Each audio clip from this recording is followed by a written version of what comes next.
Hello, this is Dan Pro, and I'm going to do a quick tutorial here to help a forum member out with getting his wrist to deform a little bit better. If I twist this, you can see that this it's actually got a really bad problem with this deformation here. So I can take care of this for him really quick and show him what the cause and the solution is. First thing I like to do is select my armature. Let's get the T panel and the N panel out here. With the armature selected in object mode, I'm going to look at the transform panel, and I see that location and rotation values are 0 and the scale values are 1, so that means that that's good. But if I check the mesh here, there's location values and also scale values, and you can see that its origin point is up here. It's not down here at the world center like when I select the armature. The mesh itself has got a weird origin up here, so easy fix. I'm going to do Alt P, clear parent, and keep transform, and then Control A to apply. Whoops, Control A, apply location, and just click rotation and scale over here in the tool panel, and you can see that those values are now cleared out, and its origin is the same origin point as the armature at the center of the world. So that's what we want. Alright, now I can reparent this mesh back to the armature. Control P, I'm just going to do armature deform. And let's look at the modifier stack here. And I see that the armature modifier is below the subsurf, and I want to take that and put it above it. That's basically just for efficiency. So the armature modifier only needs to move the unsubdivided mesh first. And I like to have the edit mode toggles on in armature, and also with anything that's organic, any type of organic mesh, I like to have preserve volume on there, because it's just going to give us a little bit of volume preservation for free. And you can see that we had that squishing. Oops, if I go to pose mode here, we had that squishing here. It didn't solve it 100%, but it's definitely helping. It never hurts to have that on for any organic mesh, so I'll turn that on. And I also, for subsurf, I don't like to have the edit mode toggles on. I think that's kind of gives you an unrealistic position of where those vertices actually are, so I'm going to turn that off. Alright, so now that modifier stack is taken care of, we've got the location, rotation, and scales applied. I can get in here and start looking at this rig. First thing I see straight off is there's two different IK constraints, one on the upper arm and one on the lower arm, and we actually only need one, so I'm just going to go to the bone constraints and just delete that one straight off. And alright, next thing I see, if I'm toggling between edit mode and pose mode of the armature, there's a lot of shifting of that arm, and that's usually tells me that there's a problem, but I really can't see what that problem is with this B-bone display. So I'm going to go to armature panel and down to display. I'm going to change it to octahedral, and if I zoom in here really quick or really close, I can see that all these bone positions, this is the arm, and that should actually be the same position as this hand. So I'm going to select that hand bone, the head of that, Shift S, cursor to selected, and then shift the tail of the arm bone, Shift S, selection to cursor. Now let's tab back in and out of edit mode here, and you can see that that's a lot better behaved. It's not shifting nearly so much. So a good way to check to see if you've got some misaligned bones is just tab back and forth, and I can see that there's another bone here that's not lining up with others. Let me see, it must be this one. Shift S, cursor to selected, and if I can get in this, get that one, Shift S, selection to cursor. There. Now there's no bone shifting in it whatsoever, so perfect.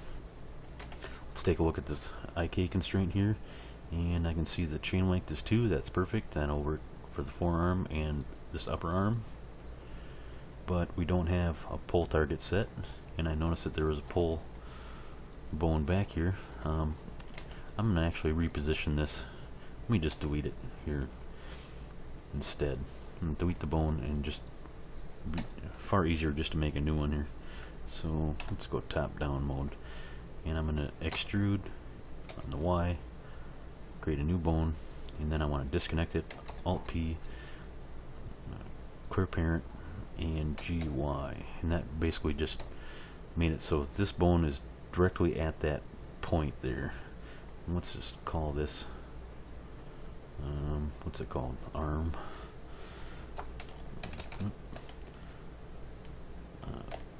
IK elbow.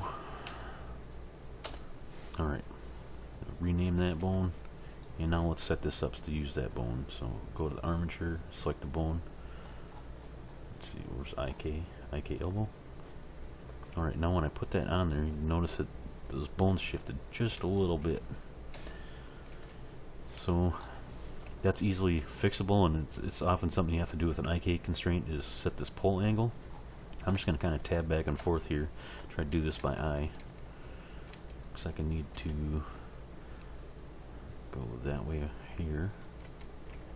There. Now it's not shifting. Check it from top down. It's nice to always check this from multiple angles to make sure that that shifting isn't happening. Alright, so now our IK is set up correctly, and we've got a pull target that's going to change the direction of that elbow. Actually, I think that pull target looks a little close here. I'm going to pull it back just a hair. Recheck those positions. Perfect. Alright, now that we've got the rig all straightened out here, we can get onto this deformation problem. I'm going to go back to B-bone display here. It's a little easier to work with visually anyways, although I like octahedral because I can tell where which side the head of the bone is at. So B-bone for now, and start figuring out this problem with oops, didn't want to have all that. Start figuring out this problem with this mesh squishing here. So alright, RYY, take care of this. There's three main things that are gonna determine how your mesh deforms.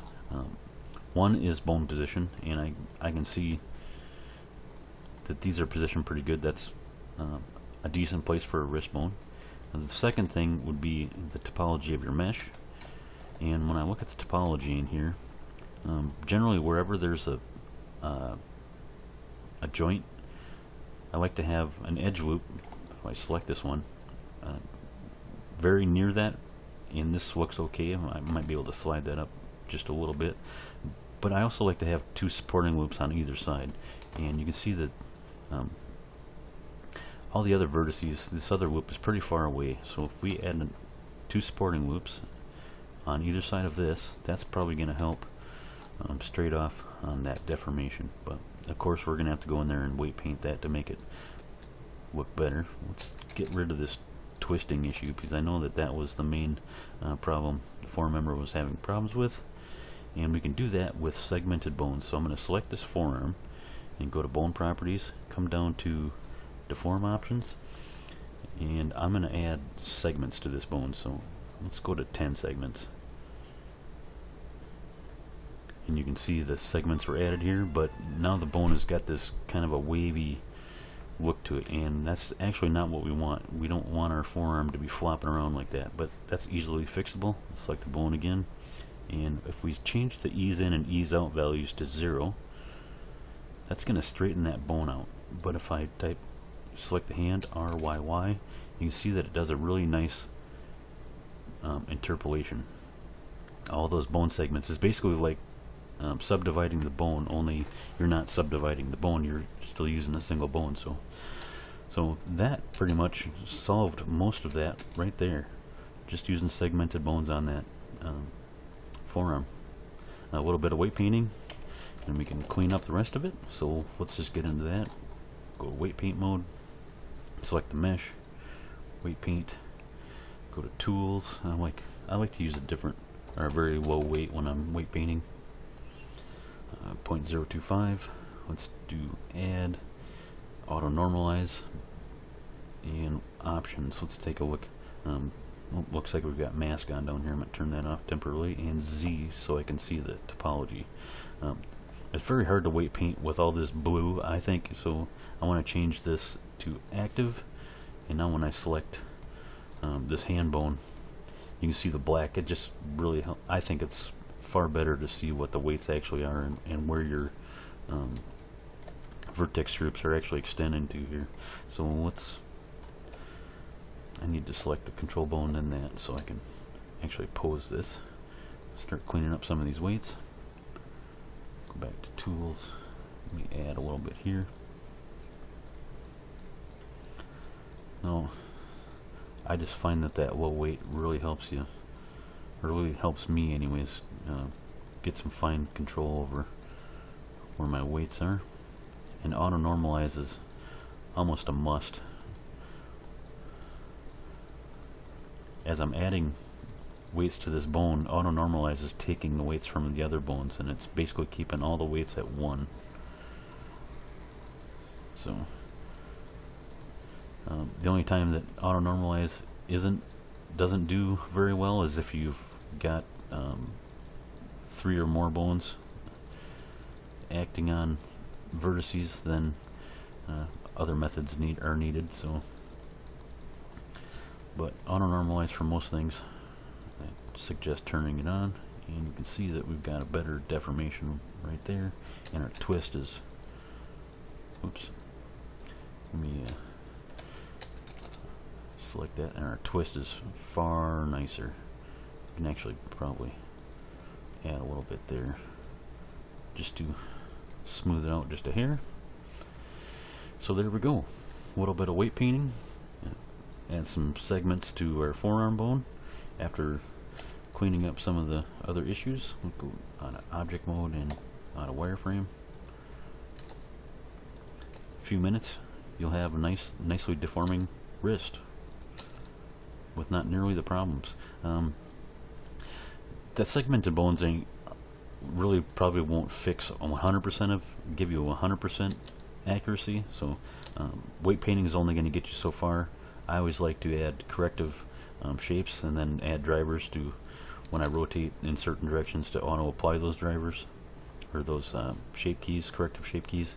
So that's a tutorial for another time. I hope this helps for now. Good luck.